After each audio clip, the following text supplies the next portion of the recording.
अब जरूरत इस बात की है कि इन्हें यह बताया जाए कि भारत के लिए खतरा कितना बढ़ने लगा है, क्योंकि भारत में फिर से बढ़ गया है कोरोना का आंकड़ा। 24 घंटे में सबसे ज्यादा 5611 नए मामले सामने आए हैं।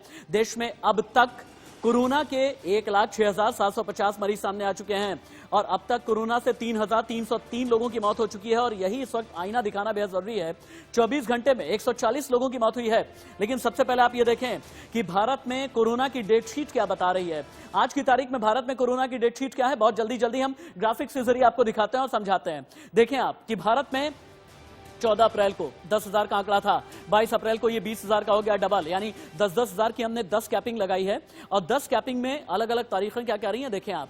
14 अप्रैल 10,000, 22 अप्रैल 20,000, 29 अप्रैल 30,000, 3 मई 40,000 का आंकड़ा है, 7 मई का 50,000 का आंकड़ा है।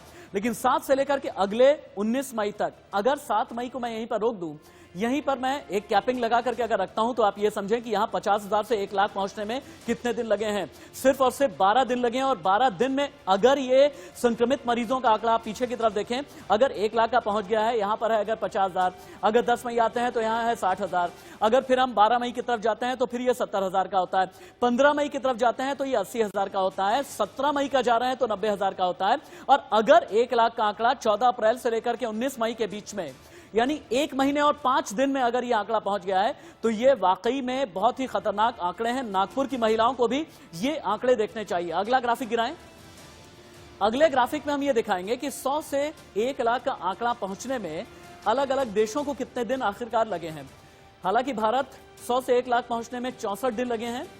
अमेरिका बहुत तेजी के साथ में बढ़ा, चूंकि लॉकडाउन का शर्तों और नियमों के साथ में पालन नहीं किया, 25 दिन। इटली में 36 दिन, इंग्लैंड में 42 दिन में 1 लाख का आंकड़ा पहुंच गया 100 से, फ्रांस में 39 दिन में, जर्मनी में 35 दिन में और स्पेन में 30 दिन के अंदर, यानी 1 महीने के अंदर यह आंकड़ा पहुंचा है। लेकिन भारत में अगर 100 से 1 लाख, ये वाला आंकड़ा अगर ये कह रहा है, अगर ये ग्राफ इतना ऊपर है और अगर सकारात्मक इशारा कर रहा है, तो हमें और आपको समझने की जरूरत है। और हां, यहां पर मैं एक SMS सूत्र भी आपको देना चाहूंगा। ये SMS सूत्र क्या है, SMS का सूत्र वाक्य क्या है, आगे हम आपको बताने वाले हैं, क्योंकि SMS के जरिए आप बच सकते हैं कोरोना से।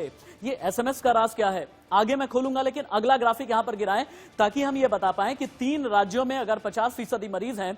चूंकि हमने सबसे पहले नागपुर की रिपोर्ट दिखाई है, नागपुर का मतलब यह है कि महाराष्ट्र का आंकड़ा यह बता रहा है कि 1 लाख में सबसे ज्यादा महाराष्ट्र में संक्रमित मरीजों के आंकड़े आए हैं, यानी 35,058 के पास में।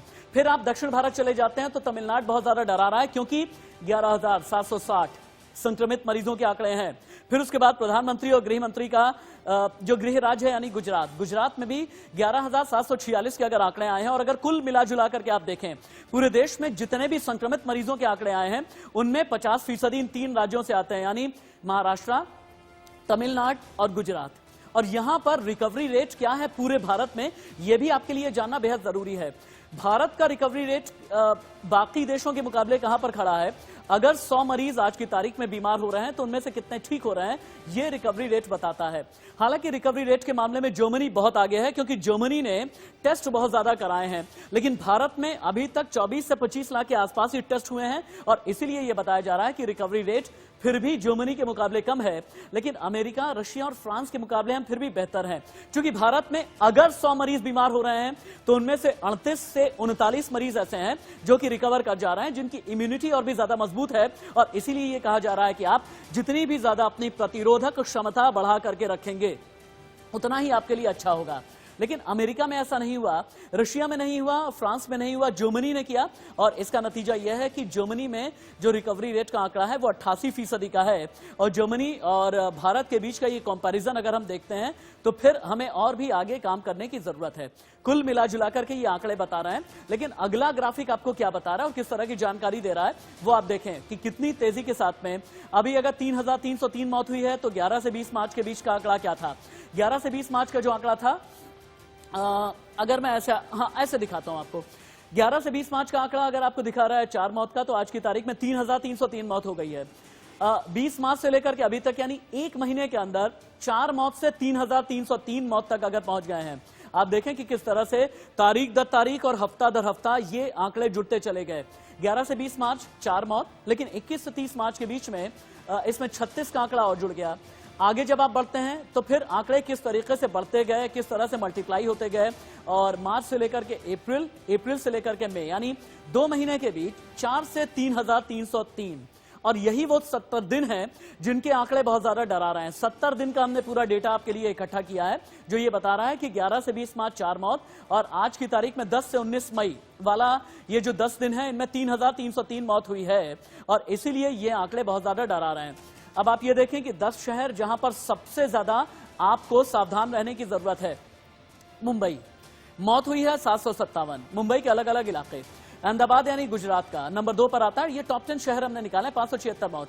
बहुत तेजी के साथ में पुणे में 205 मौत हुई है, यानी महाराष्ट्र का मुंबई और पुणे। पश्चिम बंगाल का कोलकाता, 169 मौत यहां पर हुई है। इसके अलावा जो अगला शहर आता है, मध्य प्रदेश का इंदौर आता है। मध्य प्रदेश का इंदौर यानी एमपी की औद्योगिक राजधानी। राजस्थान की राजधानी जयपुर, जहां पर 68 मौत हुई है। उज्जैन यानी महाकाल की नगरी कहा जाता है। उज्जैन, इंदौर और भोपाल सबसे ज्यादा चैलेंजिंग इस वक्त शिवराज सिंह सरकार के लिए बना है। उसके बाद फिर गुजरात के सूरत में आप जाते हैं, जहां पर हीरा कारोबारी सबसे ज्यादा है। महाराष्ट्र के ठाणे में आप जाते हैं, वहां पर भी 57 मौत हुई है। एमपी के भोपाल में आप जाते हैं, वहां पर भी 39 मौत हुई है। और ये जो 10 शहर हैं बता रहे हैं कि मध्य प्रदेश, गुजरात और महाराष्ट्र, ये 3 राज्य ऐसे हैं जो इस वक्त सबसे ज्यादा ये बता रहे हैं कि वहां पर प्रभावित लोग हैं। लेकिन कोरोना की ये किलर मई तारीख दर तारीख क्या बता रही है, और मई क्यों बहुत ही ज्यादा खतरनाक लेवल की तरफ बढ़ने लगा है, इसके बारे में वैज्ञानिक भी अध्ययन कर रहे हैं। क्योंकि 10 मई की एक तारीख थी जब 109 मौत हुई है एक दिन के अंदर। ये 24 घंटे में किन किन तारीखों में मई में सबसे ज्यादा मौत हुई है, इसी का आंकड़ा हम बता रहे हैं।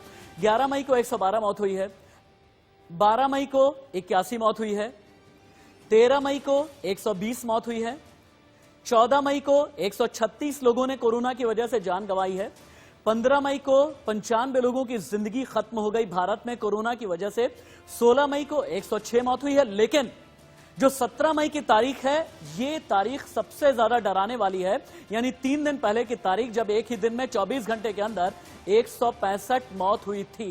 यानी कुल मिला जुला करके अभी कोरोना का आंकड़ा, कोरोना का डेटा भारत के लिहाज से यह बता रहा है, कोरोना भी डरा रहा है,